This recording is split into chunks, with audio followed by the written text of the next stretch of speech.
Good evening, everyone. Welcome to today's book launch for Saving Freud. My name is Sydney Yeager, and I'm the Public Programs Coordinator at the Museum of Jewish Heritage, a living memorial to the Holocaust. Now in its 24th year, the museum is committed to the crucial mission of educating our diverse community about Jewish life and heritage before, during, and after the Holocaust. As part of that mission, our programs illuminate the stories of survivors, broader histories of hate and anti-Semitism, and stories of resistance against injustice. Thank you for joining us today over Zoom. We hope you'll visit the museum in person to see our new core exhibition, The Holocaust, What Hate Can Do, alongside our temporary exhibitions, Boris Lurie, Nothing to Do But to Try, running through November 6th, and Survivors, Faces of Life After the Holocaust from photographer Martin Scholler, which opens on September 18th. You can purchase tickets on the museum's website, which is mjhnyc.org. We also invite you to get closer to the museum by becoming a member. Members enjoy exclusive programs, member previews to exhibitions, and unlimited free admission on every visit, all while providing vital support to the museum. Explore membership at mjhnyc.org/membership, or you can email membership@mjhnyc.org to learn more. Closed captions are also available on today's program, and instructions on how to turn the captions on or off will be posted in the chat in addition to all the links I've mentioned. Today, we are honored to be joined by Andrew Nagorski and Sylvia. I'm sorry, Sylvia, can you say your last name one more time for me? Sylvia Nasar. Nasar, thank you. So Andrew served as Newsweek's bureau chief in Hong Kong, Moscow, Rome, Bonn, Warsaw, and Berlin. He is the author of 7 previously critically acclaimed books, including Hitlerland and the Nazi Hunters, and he has also written for countless publications. Sylvia was an economics correspondent for the New York Times and is the Knight Professor Emerita at Columbia University's Graduate School of Journalism. Her writing about geniuses includes A Beautiful Mind, the biography of Princeton mathematician John Nash, and Manifold Destiny, a New Yorker story co-authored with David Gruber about Grigory Perelman, the Russian mathematician who solved the Poincare conjecture. She lives in Tarrytown, New York, with her Russian wolfhound Ilya. I would also like to thank the Nathan and Esther Pell's Holocaust Education Resource Center, or HERC, for co-presenting today's program. HERC is a program of the Milwaukee Jewish Federation and is honored to co-present the Saving Freud book launch with the museum. The organization is dedicated to the building of a society resting on the values of tolerance, diversity, dignity, and respect towards all human beings.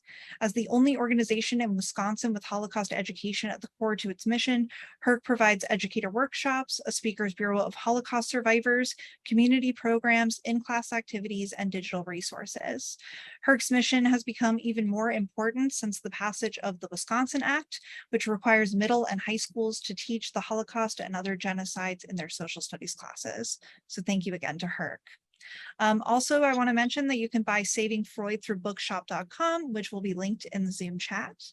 And if you have questions for our speakers during the program, please put them in the Zoom Q&A box, and we'll get to as many as we can at the end of the hour. Thank you again to all of you for joining us today. And now I'm going to hand it over to Andrew and Sylvia. Thank you, Sydney. And thank you to the Museum of Jewish Heritage and HERC. This is a wonderful opportunity to hear about a terrific book, a book that reads like a thriller, is an intimate portrait of a genius near the end of his life as he faces a life and death question, and tells the story of a very eccentric and disparate group of people who go to great lengths to save him, even at some risk to themselves. So Andy, we want this to be a conversation, but I hope you won't mind if I jump in with a few questions. Absolutely. Beginning with your inspiration for this particular story, how you were able to spot it. I suspect that your own history, both personal and professional, and your deep knowledge of Eastern European history surely helped you. And I wondered, were your parents escaped from Poland after the Nazi invasion and their lives as refugees? Were they on your mind as you reported and wrote this book? Yes, first of all, again, thank you to the museum, Sydney, and I've always enjoyed the events at the museum, and Sylvia, especially for agreeing to lead this discussion. It's such a pleasure to be connecting with you here. Of course, the reason why so many of my books are focused on this period, on the early 20th century, the rise of both totalitarian systems, the Bolshevik Revolution and its aftermath, and the Nazis in Germany, is in part, as I'm sure many people in the audience have the same thing, personal stories. Both my parents grew up in Poland. My father was in the Polish army and fought in '39 when the Germans invaded. The Polish army had to surrender, and they were told to turn themselves into POW camps. He managed to escape, eventually making his way west to France. And my mother managed to escape by a different route. And then, of course, when France fell and these Polish units, which have been regrouping in France, were evacuated by the British to Britain, they ended up in Britain, where my father first was in a paratrooper unit, a Polish paratrooper unit. And as a result, I was born after the war in Edinburgh, where my parents were still there before they immigrated to the United States. But they immigrated to the United States when I was an infant, which is what accounts for my heavy Scottish accent. Right. And but I grew up with these stories of the war, that period. And I was always fascinated for the personal reasons. And then as a foreign correspondent, I was based in Germany twice, in Poland, in the Soviet Union when it was still the Soviet Union, and then it was Russia. And this whole question of this period, these movements, and constantly was coming back. And so that sets the stage for why that general period. But if you're asking why particularly Freud, subject I never imagined I would be writing about. I have no particular background about him. Like many people, I thought I knew roughly a little bit about his life and his teaching. But when I started delving into it, I realized I knew very little. But there was one moment, when I think you'd probably agree, Sylvia, that some of the hardest things to do as a writer is to find the right subject. Exactly. For your books, because then you have to live with the consequences. And if you may hate yourself at times, even when you've made the right choice, but boy, you will hate yourself when you make the wrong choice. And I was in this in-between period between books, and I was reading various memoirs and so forth. And I came across the memoirs of Stefan Zweig, who is this wonderful Austrian Jewish writer who was incredibly popular at the beginning of the last century, one of the most popular writers of all. He wrote various novels, novellas, and he describes how he met Freud in Vienna and his impressions of him, and it's a very colorful description and a bit of his entourage. And then Zweig has the good sense in 1934, after next door Hitler has come to power in Germany, get out of Vienna. But Freud is still there. And the next time he meets Freud, it's in London in 1938. And it turned out that Freud had stayed until the Nazis came in, the Anschluss takes place. And I'm beginning to think, this is a story I don't really know. Why did Freud, who was such a smart man, stay there that long? And then how did he get out? And I began exploring that story, and that got me off on this book. Right. I mean, that is the central question. Why did a man who spent his whole life exploring human nature and who lived through World War I, who recognized that these primitive instincts trump culture, that was his, one of his fundamental tenets. How is it that he did not see the threat to Vienna's Austrian Jewish community and to himself? I think the answer is one where, in retrospect, it seems like you should say, oh, yes, it was perfectly obvious to everyone. But you have to look at everybody's circumstances. And in the same way, when I was exploring life in Germany in the 20s and 30s and what was happening and the Americans there and what they saw or didn't see, much harder when you're in the midst of these events to really judge things, and particularly when you have the hope and very vested interest in trying to preserve your self-contained world. And he had a very self-contained world, living in the same apartment, meeting his patients, doing his writing. And he was, by the 30s, he was up there in age. He was in his 70s and then his early 80s. And he had been battling cancer of the jaw, the result of his famous cigar smoking for something like 15 years. And he just did not want to spend whatever time he had left in exile. And so he was essentially in denial about it. And it had to be this group of people I call his rescue squad who finally convinced him to get out and then actually get him out. But it's interesting psychologically. It's a little bit, I was discussing this with a British psychoanalyst recently, and he said, well, it's like us psychoanalysts, we're great at figuring out other people's problems. But then look at our situations, our families, and how screwed up we often are. Well, Freud was fallible. He was brilliant, but fallible. So you don't think it's that he retained too much faith in human reason and ethical values?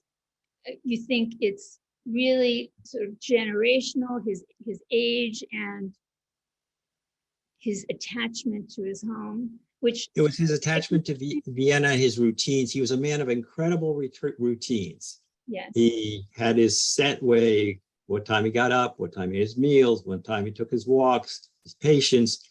And so I describe German. Let me just say, as a former German, he was really a German man. Yes, he was definitely, and he would say, I'm Germanic in culture. Of course, then he identified himself clearly as Jewish. He was a non-observant and non-believer, but clearly, and as things were happening in Germany and then in Austria, he even was stronger in declaring his Jewish identity. But he was very Germanic in that way, yes, or Austrian for that matter. And he liked, he'd go to the cafes after work and meet his friends and read the newspaper, have a little bit of cake. It was, all these things were part of his life. And he just felt that he could continue with psychoanalysis. This was his main focus. He considers himself apolitical, although he had some strong political views. And that he really want all along that his mission was not simply to continue working, but he felt he had to lay the groundwork for what he considered his new science, so that it would continue after him. And that's, for instance, why he was so intent on finding a successor for himself pretty early. And so, those were his real preoccupations. Well, it's funny because just before the Anschluss, he was already working on his book about Moses. Is that right? Yeah. And I mean, it really made me curious about his relationship to Judaism and to the Jewish community, because, of course, in that book, he famously or infamously concludes that Moses was not a Jew; he was an Egyptian. Yeah. So, and it became the last book that he ever published, and he was determined that he should live until it was published, in spite of everyone's urging him never to let it see the light of day. So yes, he was definitely a man who was not afraid of having contrary views. Right. He did not, and he fixated on this notion that Moses was not the story we all know of Moses, of a Hebrew child who's taken in by a Jewish family, by an Egyptian family, but in fact that this was an Egyptian who then identified as Jewish to lead the Jewish people. But his relationship to religion I found very interesting, because, for instance, his wife Martha, who came from an Orthodox Jewish family in Hamburg, and he in the beginning, there was a little bit of tension between them because she wanted to be more observant, at least of some of the holidays.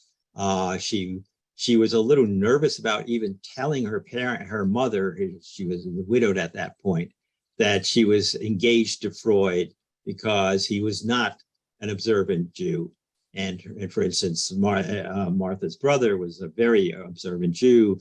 Her grandfather had been a chief rabbi in Hamburg, and he had very little patience with that. But he at the same time, and he converted her to his, or he made her live according to his precepts. A lot, yeah, generally so, yes. Although Martha was very astute in how she managed things and got her way in subtle ways often. And that whole relationship between the two of them, I found very interested in, and I try to explore in the book. But he really felt that whenever he was confronted by anti-Semitism, right? And he had grew up, remember, in Austria, the Austro-Hungarian Empire. He was born in 1856, so he's in that period when the Austro-Hungarian Empire is still large, about 50 million people, all these nationalities and religions. And for all its faults and tensions and anti-Semitism, it still can be a pretty good place for, say, Vienna's Jews. Right. And a lot of them are very successful. And he always has this ambivalent attitude. He said, yes, anti-Semitism is there, but it doesn't define me. It doesn't restrict me. And when confronted, for instance, when he was a child, at one point, he asked his father who was a merchant, about, have you ever been confronted by anti-Semitism? And his father said, yes. Well, once I was walking on the sidewalk and this man stopped me and said, you Jew, and he took off his hat and threw his father's hat into the gutter. And Sigmund asked his father, well, what did you do? He said, I picked it up. Mm-hmm. And he was very harsh in judging his father about that incident. He felt he had humiliated himself. Later in life, he came to understand better why his father may have reacted that way. But when he was confronted on a few occasions directly, or his children were confronted by anti-Semites who were threatening them, he gave no quarter. He just marched right to them, and usually they scattered. Yeah. And what did the Jewish community think of him? In other words, he was iconoclastic. He offended everyone, pretty much, right? From the Catholic. Well, yes, and yet at the same time, for instance, he had contact with some of the early Zionist movement, and he was very skeptical about Zionism, not because he opposed it, but he just said, this is an experiment trying to have, say, a Jewish state in a land where Christians and Muslims are going to be there. They're going to resent a Jewish control of the Holy Land. That was prescient.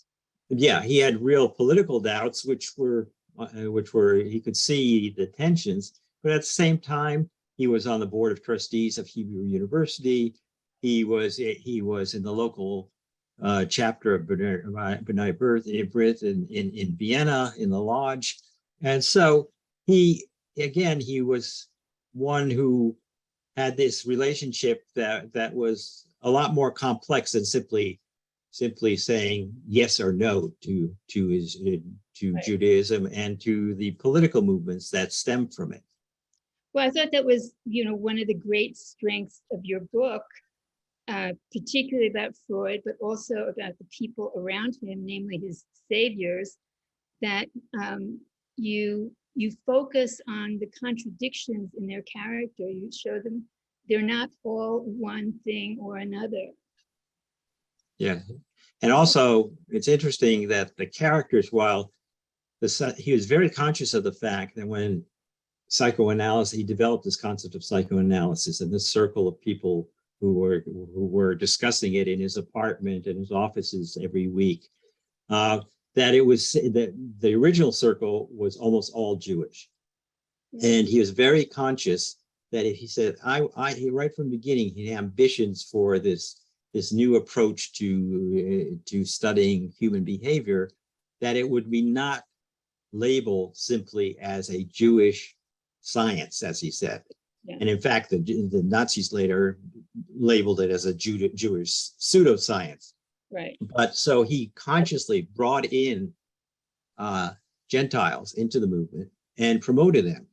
Right. Carl Jung was one of the first ones. They then had a big falling out, but initially Freud saw him as his successor, and he told his other colleagues who'd been involved, don't be jealous. It will be good for all of us if you get somebody who isn't identified the way we are Right. as Central European Jews. And wasn't Adler also non-Jewish? No, Adler was Jewish. Adler was Jewish, but it was Jung. Okay, I'm sorry. yeah. Jung was non-Jewish. And then it's interesting, the people who I call the rescue squad, most of them are not Jewish. Right. And they come to him in a number of ways. I mean, there is his Jewish doctor, Max Schur, who plays a very important role. And of course, Anna Freud, his youngest daughter, who I consider the most important of his kids, and becomes a very noted psychoanalyst in her own right. But the other people, there's Ernest Jones, who's a Welsh physician. Right. He is not Jewish. And he's got all sorts of scandals around him involving. You portray him as a serial sexual predator and perhaps a pedophile. Well, let's say. I didn't know anything about him, but yeah, I got a distinct impression from your writing that he was constantly embroiled in scandals. He was 5'4". One of his female colleagues said he's irresistible to women. And he was losing his job on a couple of occasions where he was accused by patients of having done things where, as my editor said, in today's world, he would not have survived. But he not only survived, but thrived and became the most fervent advocate of psychoanalysis in the English-speaking world, and a major ally of Freud. And Freud, by the way, interestingly enough, he was very straight-laced in his personal life, married to the same woman all his life, right. Kids, and radical in his theories about sexuality.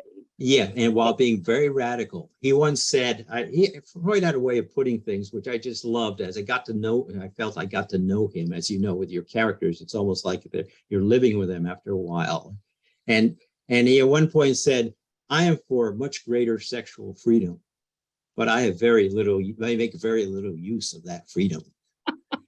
and that was true. Some of the people who came and met him, an American radical journalist by the name of Max Eastman, came and visited him in the 1920s and expected this sort of wild guy in terms of his personal life.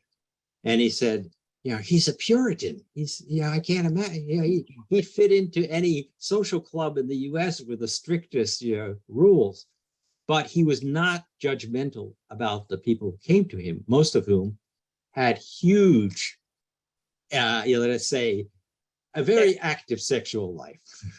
Yes, and sexual conflicts. Yeah, exactly. And conflicts which drove him to him in the first place, including Marie Bonaparte, for instance, the great grandniece of Napoleon, who was not only descended from Napoleon, very wealthy, married to the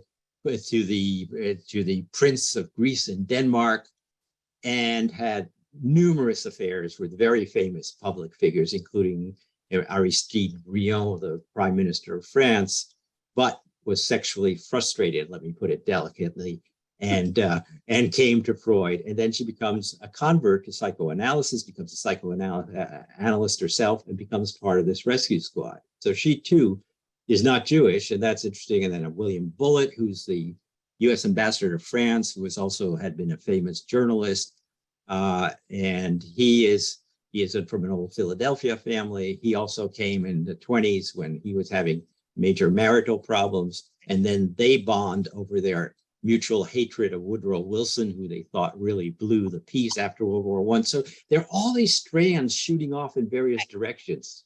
Yes, some of them were analysand, some were, and Bullitt was a co-author. And Yes. yes, yes. Yes. Now you didn't mention the member of the rescue squad who I thought was the most interesting and also the most mysterious, namely Anton Sauerwald, the Yes. 35-year-old Austrian chemist and fervent Nazi who the SS assigned to the task of plundering the Freud family assets and liquidating the Vienna Psychoanalytic Society. But he did what for Freud?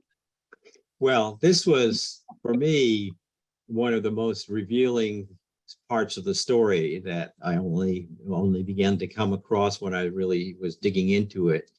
And when the Anschluss happened, you have to remember at that point, the Nazis, what they're going to do with families like the Freuds, which are considered prominent, wealthy, is not quite clear. It's clear that they want to basically strip them of their wealth. Beyond that, will they let them emigrate? Will they not? Remember, the death camps have not yet started. I mean, you have concentration camps, but you don't have the full-scale Holocaust yet. And they would assign these people who are called trustees to each family. Right. And the man, Anton Sauerwald, you mentioned, was the one who came in and was supposed to oversee basically the stripping of the assets of Freud and the psychoanalytic movement. And he comes in as a typical Nazi, spewing anti-Semitic statements and sounding really like not just an ideologue, but a complete bore of an ideologue. But it turns out he studied chemistry under a Jewish professor who happened to have been a friend of Freud's. This in the 20s, and over time, he sits there in that apartment examining the finances, but he also starts reading some of Freud's books, and he's impressed. And he's also, it appears that he begins to see Freud as a little bit of a stand-in for this professor who, despite Sauerwald's anti-Semitism, he admired. And then the fate of whether the Freud family will be able to get out, it hangs on whether Sauerwald will ultimately give him that permission. Right. And a big part of my story in that part of the story is how he makes some decisions, or he fails to act upon some evidence he finds in the Freud household and the Freud finances. I won't go into all the details here, but it's they involve foreign bank accounts. Yes, they involve foreign bank accounts. Yeah, his SS, boss, he takes the information home and puts it away. Right. I mean, when the Nazis took over, up to that point, it was perfectly normal for someone like Freud, who had foreign patients, quite a few American and British patients, by the way, to have foreign bank accounts. There was nothing illegal. It instantly became illegal when the Nazis took over. Right. So they had to hide it. And if Sauerwald, when he was examining everything, realized that, recognized that. And if he had reported to his higher ups that Freud had that probably would have been enough to block any exit visa. And for whatever reason, he did not. And especially Anna Freud always gave him a lot of credit for that, and saying, no matter what kind of a man he was at that moment, something human clicked in. Yeah, well, Herr Dr. Professor. Yes, well, Herr Dr. Professor. Yes, well, anyway, it's interesting and a little bit, and a little bit mysterious. I mean, is it true that the Nazi policy when Austria was incorporated into the German Reich was one of expropriation and forced emigration? I mean, because they set up that trustee system, correct? Yeah. Immediately after Anschluss. Yes. Expropriation, definitely. There was no question that they were going to get everything, and they had and the formal term for it was a flight tax, but Right. it was estimated on very, liberal estimates of what your supposed wealth was your total assets. But it wasn't at all certain that the next step would be that permit to emigrate. Right. This was this period when what was planned for Jews, and particularly these prominent and largely wealthy Jews, was really up in the air. And of course, and so there were any number of steps in this process, which I go into some detail, where if things had gone a little bit differently, Right. they may have lost all their wealth and still be stuck there. Right. Even though, something like more than half of Vienna's Jews did emigrate, and they emigrated after they were basically stripped of almost all of their assets. Yes, I'm not. If you waited, Right. Yeah, the ones who are still there. Remember, a lot had gotten right up to the Anschluss for Austrian Jews could leave without any real problems. The problem was sometimes getting a place to accept them, because right. the Western country and other countries were not eager to take Jewish refugees, to put it mildly. But so that was the second step of the process that the Freuds had to go through. But once the Anschluss took place, the hardest part was getting the Nazis to let you go, and that involved multiple interrogations. For instance, particularly of Anna Freud, who took it upon herself to do most of the negotiation with the Nazi authorities, and which terrified Sigmund Freud. Yeah, but it was a good thing that Anna was as courageous and cool and intelligent as she was, because she handled every situation that you described very, very well, very coolly and calmly. Yes, and she did. I'm sure made a huge difference. Yeah. Yes, but she did so. She never showed her fear.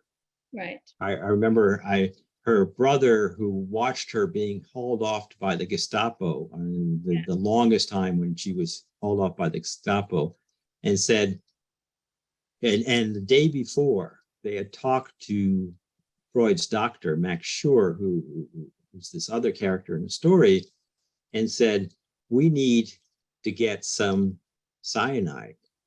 If it gets too risky, give us something so we can end it if we're tortured. They never told their father they did this. But yet, when she was hauled in by the Gestapo, Martin, her brother, was looking through the window. He said, she got into that car flanked by all these Gestapo goons. And she said it was as if she was going off on a shopping trip. Oh, casually getting into a cab, and yeah, where are we going now? Let's go here. She was very, very, very, very cool. And yet, that first day when they stormed into the apartment and stormed into the psychoanalytic publishing house, she was the one, when the family sat around the table after all the goons had left, and said, we'll be back. And in one moment said, should we just all kill ourselves? Right. And Freud said what? What a... Yeah. And Freud's response was very interesting. He said, why? Because they want us to? Right. And Freud's attitude was, no way. We're not giving in either. But while he had that attitude, he at that stage was not able, he was 81 years old and sick and all these things. He was not able to mobilize himself to really organize this. So it did take the energies of Anna and everybody else in the rescue squad to pull it off, and to get, for instance, the money for the ransom was mostly from Marie Bonaparte, some from William Bullitt. And all of these people played such an incredible role. And Bullitt also had the highest ranking US diplomat go over to the Freud's house often, or have someone from the legation go to the Freud's house and park the US Embassy car with the American flag on the hood in front of it.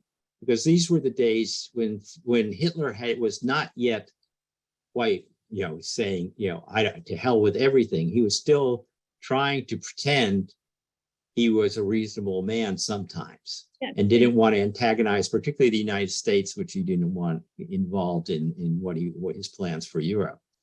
So it was a fascinating, this whole dynamic, and then a kind of early warning system that they had, where Dorothy Burlingham Tiffany, the great granddaughter of Charles Tiffany, the founder of the Tiffany Company, who had come over to Vienna earlier to have her children analyzed by Anna Freud, and develops a lifelong partnership with Anna Freud, has an apartment two floors above the Freuds, and is signaling to the US diplomats whenever the Gestapo is coming in. It's a real drama. It is, yeah. Well, you do say, though, that even after Anschluss, it took some time for Freud to change his mind, and everyone around him was waiting for his assent. What made him change his mind? Two things, depending on whose version of events you believe. But one, Ernest Jones, who rushed in from London to help, talked to Freud that first day and said, "Look, you've got to go." And according to Jones, Freud said, "Well, I can't leave Austria. This is my home. This is everything. I'm so much part of this." And Jones used the analogy of the first or second officer of the Titanic who was drowning, and at one point the boiler burst and shot him to the surface. He said, "Austria has left you. Now you have to leave Austria." And he claims that was a breakthrough. But if there was any doubt in Freud's mind, it was eliminated that day when the Gestapo came for Anna. And Anna, the Freuds had 6 children. Anna was the one who stayed with them when all the other children got left and got married. She became not only his major caretaker, but also a key intellectual partner in psychoanalysis. And he knew that she would never leave him in Vienna. And he said, I don't have, Martha and I don't have much longer to live. It was only us, I might stay. But Anna has a future. And I want to make sure that is left for her. And at that point, he was desperate to get out. Right. Well, I mean, it's also true, isn't it, that there was a big difference between the way older people like Freud thought and younger people, many of whom, were among the emigres. Partly based on the belief that the Nazis wouldn't bother with them, because they weren't potential slave laborers or anything like that. Yes, I think there was a sense, well, there was a question, say, in Freud's case, being as much of a celebrity as he was. Right, that's also, yeah. Would that work to his advantage or not to his advantage? It could be cut either way. Well, one question I had about Anschluss and the horrific events that immediately followed was, why was Austrian anti-Semitism at that time so much more vicious and bestial and lawless even than anti-Semitism in Germany at that time? Well, of course, Kristallnacht, when it takes place, shows that it's horrible in both places. But I think you're right. In Austria, even worse. Yeah, the intensity was horrible. And yet Freud, part of the reason why, again, he didn't leave, he always thought for a long time, he clung to this belief was the Austrians are not like the Germans in that respect. They will never be this vicious. They will never turn on their own as viciously as the Germans started to do starting in 1933. And it was a grand illusion, of course. And many people were only stripped of that illusion when they witnessed the scenes of jubilation and then savagery of anti-Semitic attack as soon as the Nazis marched into Austria, unopposed, of course. Well, one thing that that I read at some point was that that all this expropriation was carried out not by Austrian government officials, basically the Germans kind of smashed the government, but by rank and file members of the Nazi Party, who were also the beneficiaries of this plunder. So I wondered if that explained the intensity and the the chaotic lawlessness that happened. That would be part of it, because in those scenes which I described of when that first day when these groups are invade at the apartment, Freud's apartment, and the psychoanalytic press, which is on the same the same street, it's clear that there's not a very strong leadership structure, and they haven't received very precise instructions. And so at first they just grab, and Martha Freud had a great presence of mind, for instance, when these guys show up at her door, to open the door and, "Gentlemen, won't you please come in," and gives them some money, which is on the table, and Anna Freud takes them to a safe and gives them some more money. And so the idea was maybe we can buy these people off, basically. But two things, there are little details that I discovered. For instance, the thugs who came into the printing press and they were observed by a Nazi next door who called the headquarters, and sure enough, a senior Nazi comes by and demands that these thugs give back their loot, but not to the Freuds, but to the party. So they are just beginning to organize the looting, and make it less about the individuals, but about making it clear this is coming from the top, and the top is going to benefit from it. But in the meantime, of course, people are settling scores and pocketing what they can. Right. And then people like Sauerwald must have benefited financially because all those Nazi officials wound up with so much of Jewish property. I mean, sure, some of it was, turned over to the Germans, but a lot of it was, isn't that true? Oh yeah, there was huge looting, from the top down and from the bottom up, depending. Hermann Goering famously looting all the artwork of Europe and so forth. That was all very much this was organized crime for the individual parties, and but not everybody necessarily came out with huge wealth. The lower levels, depending on who they were, and there was some dispute. Sauerwald was put on trial, by the way, after the war, and one of Freud's nephews claimed that he had benefited financially, and in fact, Anna Freud testified that he had not, and that in fact he had tried to help the family. So each case could be different, but that was obviously the exception rather than the rule. Right. So who was most instrumental among this group? Was it Anna because of her relationship to Freud? Did she make the biggest difference in convincing him to leave? Well, in convincing him to leave, it was Anna, but primarily by the fact that she was in such visible danger. That's Right. what convinced him, broke any remaining resistance to leaving. Yeah. And then, as I try to show in the book, everybody played their role.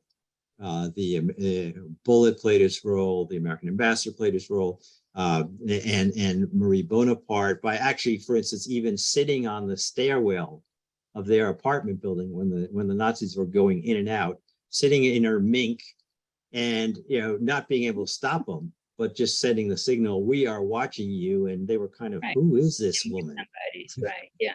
Yeah, and then and Ernest Jones, and then particularly in getting all the British permissions lined up. So there was a kind of a cast of characters here who, as if they all figured out what their most important role was, and they executed it in a way that was a result of the friendship that they had with Freud and their devotion to Freud that they had built up over the years. Yeah. Yeah. So, and Freud died 16 months after he arrived in England. What was talk a little bit about his life as a refugee? Well, one of the things that Freud found was, first of all, of course, he did not want to leave, but the only country he really admired and would consider going to was England. He was a very convinced Anglophile. He had two stepbrothers who had lived in England. He visited him when he was young, when he was, I think, 19. And he said, "Oh, the British, they're kind of odd and dull, and it's rainy, but I could live here if I had to, if I didn't have to live in Austria." And he did not have any. His one visit to the States convinced him that this was not the place for him. He had a sort of a typical snobbish European attitude towards the United States and its culture. But when he came, remember, Freud had gone almost from nothing to becoming probably the most celebrated figure in Europe in that part, in the early part of the century. And by the time, and the story of how he got out came, by the time he gets to London, he is hailed as a hero. And every celebrity wants to be seen with him. H.G. Wells, Virginia Woolf, Salvador Dali. And he remarked in a letter to his brother, "I'm now at my age, I'm suddenly a celebrity. Well, I was never a celebrity in Vienna." Well, he was a celebrity in Vienna, but people were used to him and they were much more quiet. But here the people were sending countless letters, flowers, everything. So it was, and he at one point said, "Look, if maybe this life here in England is much better than I expected. And I'm almost tempted to say, Heil Hitler, for forcing me to get out." He had a very dry and cutting sense of humor. Right. But it kicked in, and he enjoyed, aside from the illness, he enjoyed his last stage of his life in England. He even found some fun in a way to have fun in the last statement that the Gestapo made him sign. Tell about that. Yes, well, as the final act, once you clear all the hurdles, the bureaucratic hurdles, and paid off the Nazis, they came to him, as they did to other Jews who were finally being allowed to emigrate, a statement which said, I have been treated very well by the new German authorities in Vienna. I have no complaints against them. I've been treated with respect, so forth and so on. And I have no claims on them. And he knew he had to sign the statement, otherwise they wouldn't leave. So he signs the statement. And by the way, his housekeeper is standing right there, who in herself is an interesting witness to all this.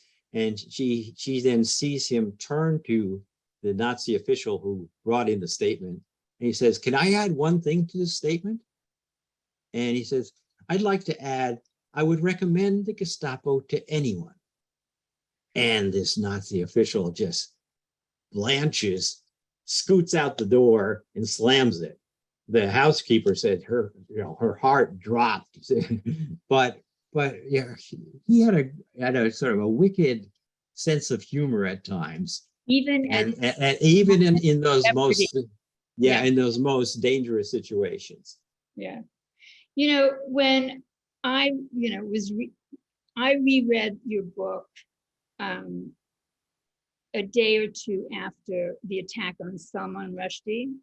Mhm. And I wondered if you ever asked yourself as you were writing and as the things that have been happening in the last weeks and months and years were going on. I wondered if you ever asked yourself whether we might not be equally myopic or blinded or in denial about the threats to our survival. I don't mean as an ethnic, I mean as a, you know, as a society, as a generation. Yeah, I'll try to answer. It's a difficult question, and I know we have to get to, I think, some other questions for the group, but just very briefly, I'm very cautious about straight historical analogies. It never works quite that way. But there are some cautionary lessons, and one of them also, just from being a correspondent, for instance, in Eastern Europe and the Soviet Union at the end of the Cold War and then during the transformation, is that when you're in the midst of events like this, seismic events where all the things you took for granted are beginning to shift, often it's very hard to see it. It's easier to see, certainly in retrospect, and sometimes even from afar. And therefore, we should be careful. And there are some lessons about the rise, certainly, of radical movements and how you take rhetoric of, say, you know, the early Hitler rhetoric, or you know, if somebody is saying things which sound so fantastically improbable, don't necessarily dismiss them as improbable. It's better to take such rhetoric seriously. But as I say, I guess we've got to leave it at that point right now and say, but anytime, as you know, anytime you explore someone's life, a historical period, you're also in your mind going back and forth and thinking, what does this tell me about the way the world works and how the way my world works? Right. And it's what gives, you know, what gives your book such, you know, such immediacy. Thank you. Yeah. Thank you. Do people have questions? Yes, we have a lot of questions. So we've had a lot of questions about what happened to the rest of Freud's family and his children. Did they leave Vienna? Yeah. Some of his children had gotten out earlier. He had two sons who had lived in Germany were living in Germany when Hitler took over. They immediately got out. And of course, Freud was not in denial about the danger there. He absolutely supported that. Yeah.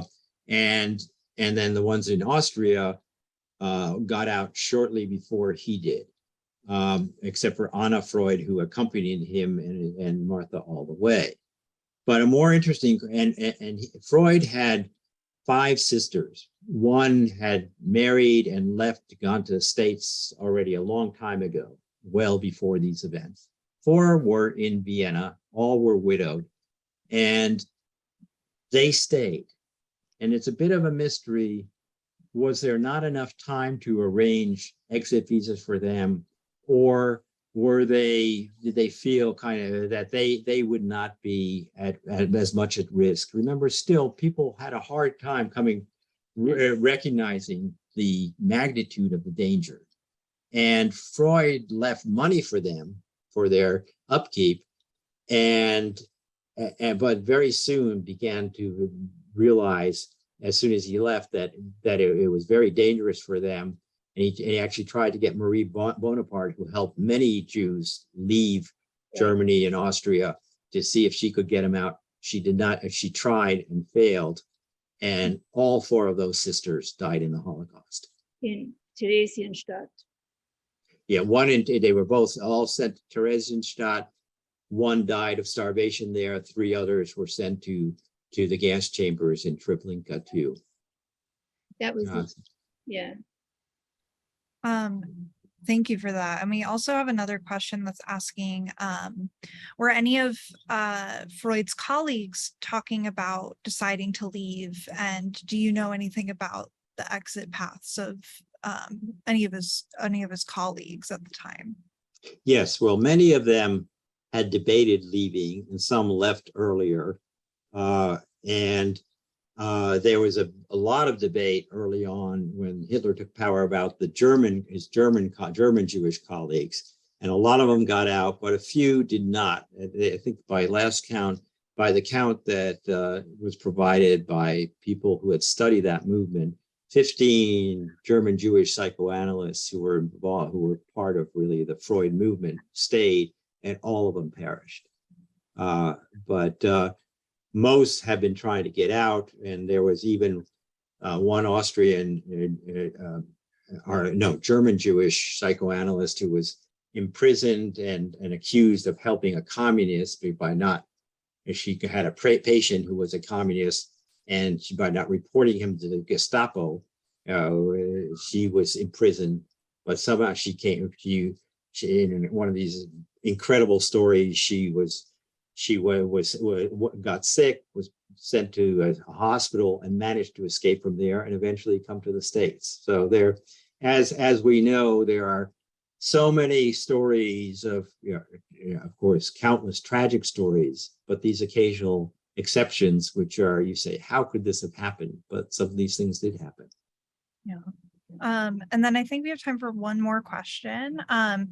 So I think, what was the most surprising thing you learned while writing this book? And Sylvia, if you want to chime in and say maybe what the most surprising thing was you got from reading it. Well, I think for me was the sense that, for me, as for many people, I think Freud comes across as this very stern and sort of aloof figure. And as I mentioned, he had this sense of humor. He was able to he could be arrogant, of course, and he could be off-putting, but he could be incredibly warm, and he was incredibly devoted to his friends and to his dog, which Sylvia and I much appreciate as dog people. And so I really came to not only find him so many levels of him that I knew nothing about as fascinating, but felt a connection with him and a warmth towards him that frankly surprised me. And this contrast between his very conservative lifestyle and his very revolutionary views, which makes for an interesting combination. A very complex human being, but a very human being, I would say. Well, thank you both so much. And I do want to just give either of you a chance if you have any final thoughts that you want to share before we conclude. Well, I just want to thank you. I don't know, Sylvia, do you want to add anything? Well, I thank you for writing this book. It was a revelation to me, and I'm sure to all the readers that you're going to get. I think it was a wonderful, wonderful portrait of Freud. The best that I've ever read, and an incredibly touching and important story. Yeah. Thank you. From someone who writes very touching and important stories, I take that as a particular compliment.